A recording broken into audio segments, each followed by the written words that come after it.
এর প্রেক্ষাপটে দুদক তোমাকে টানা হেঁচড়া করে নেয়?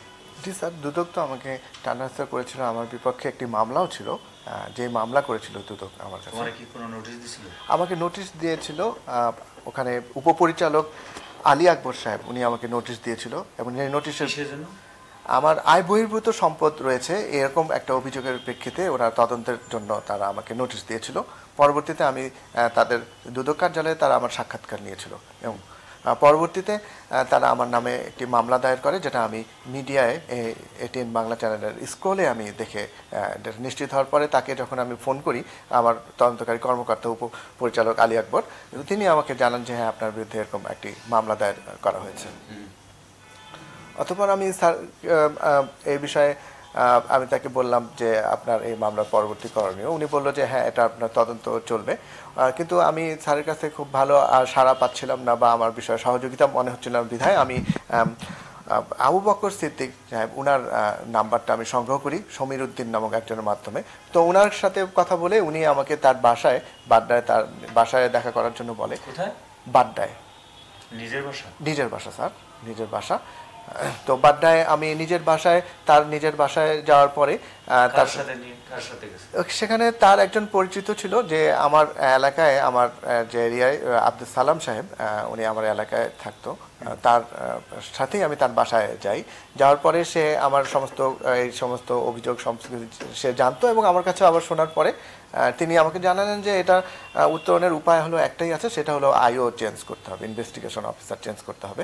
তো উনি এই জন্য আমার কাছে 30 লক্ষ টাকা দাবি করলেন, যে 30 লক্ষ টাকা দিলেই শুধুমাত্র এই আইও চেঞ্জ করে এটা থেকে নিষ্কৃতি পাওয়া সম্ভব। এটা আইও যে সে ডিমান্ড করে নেই না, এটা আবু বকর সিদ্দিক সাহেব। উনি ছিল উপপরিচালক, দুদকেরই কর্মকর্তা। তুমি তার কাছে গেছো? আমি গেছি যে উনি আমার এই বিষয়টা সমাধান করে দিতে পারবে আমার বিপক্ষে। সে এই আমি জেনেছি স্যার আরও, যে আমার অফিসে ইতিপূর্বে আমাদের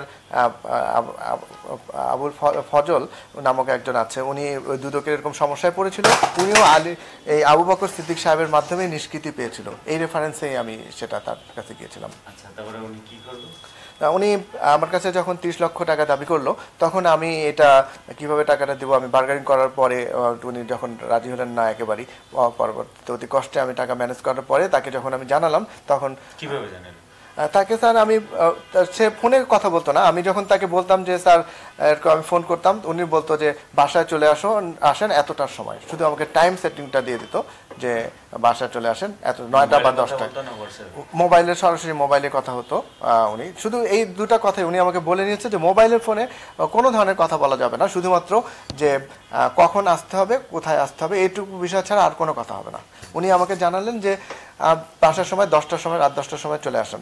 আমি যখন ওখানে গেলাম, যাওয়ার পরে উনি আগে চেক করে নিতেন যে আমার কাছে কোনো মোবাইল ফোন টোন আছে কিনা, সেগুলি পাশে রাখার পরে উনি কথা শুরু করতেন এবং উনি আমার কাছে বললেন যে তাহলে আপনি এই টাকাটা ডলারে কনভার্ট করে, উনি একটা কাগজে দিয়ে দিলেন যে অমুক একটা ইয়াতে এজেন্টের কাছে যাওয়ার জন্য। তো ওই এজেন্টের কাছে যাওয়ার পরে স্যার একটা মতিঝিলে গিয়েছিলাম, স্পষ্ট মনে আছে, মতিঝিলে গিয়েছিলাম। $30 করে, তখন 30 লক্ষ টাকা ডলার কনভার্ট করে জাস্ট এরকম একটা ছোট একটা বান্ডেল হলো। বান্ডেল করার কারণ 30 লক্ষ টাকা যদি একটা ব্যাগের মধ্যে হয়, তাহলে ব্যাগ ভর্তি একটা টাকা হয়ে যায়, কিন্তু এটা ডলারে কনভার্ট করলে সেটার সংখ্যাটা অনেক অল্প হয় এবং এটা পকেটে রাখলেও বোঝা যায় না যে আসলে 30 লক্ষ টাকা এটার সাথে আছে। মূলত এই কারণেই উনি টাকাটার সংখ্যা, উনি আমাকে বলেও দিতেন যে যখন এই টাকাটা যখন ডলারে কনভার্ট করতেন তখন এতটুকু হয়ে যাবে, উনি একদম হাতে আঙুলে এইভাবে বলে দিতেন আমাকে। তো সেভাবে করে আমাকে নিয়ে আসবেন।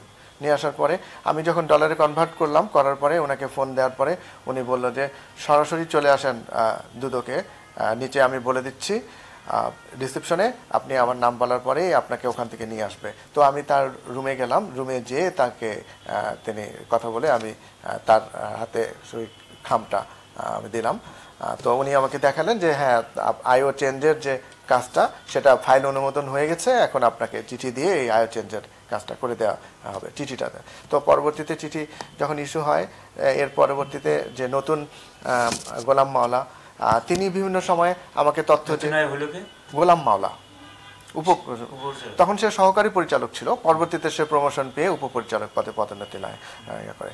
তো সে গোলাম মাওলা সাহেব আমার কাছে বিভিন্ন সময় তথ্য চেয়ে তার আমার কাছে ডাকতো এবং এই তথ্য সিদ্ধেশ্বরী তার বাসার কাছে আমি তাকে সেখানে সিদ্ধেশ্বরীতে গিয়ে তার বাসার কাছাকাছি যে ফোন দিলে পরে সে নিচে নেমে আসতো এবং নেমে আসে আমাকে সাথে নিয়ে একটি চায়ের দোকানে চা খাওয়ার পরে রাস্তায় হাঁটাহাঁটি করার সময় বিভিন্ন কাগজপত্রও নিয়ে নিত এবং ওনার যে দাবিকৃত বিভিন্ন সময় উনি আমার কাছে টাকা নিয়েছে 5 লক্ষ 10 লক্ষ 4 লক্ষ 3 লক্ষ এইভাবে আমি টাকাটা সেভাবে তার কাছে দিয়েছি ইয়া করে।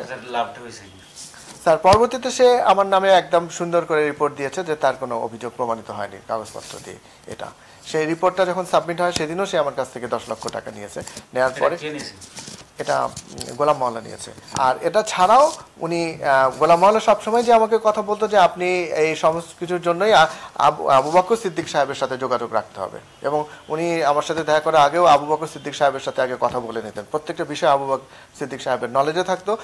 যাওয়ার আগে আমাকে আলী আকবর সাহেবই আমাকে বলে দিত যে আপনি এত টাকা ওনাকে দিবেন, এত টাকা আপনি এখানে, আবু বকর বলে দিত যে এত টাকা ওখানে দিবেন, এত টাকা আপনি এখানে দিবেন, এরকম বিষয়টা। তো সেক্ষেত্রে দেয়া হতো। আবার কোনো কোনো ক্ষেত্রে আবু বকর সিদ্দিক সাহেব ফোন দিয়ে সাথে সাথে ডেকে নিতেন গোলাম মাওলাকে তার সেই বাসার নিচে। সেখানে আসার পরে সেখানেও কাগজপত্র দেয়া হতো এবং টাকা পয়সাও উনি বলতো যে হ্যাঁ ওখানে রেখে যান, টাকা সে সেভাবে নিত বিভিন্নভাবে টাকাগুলি।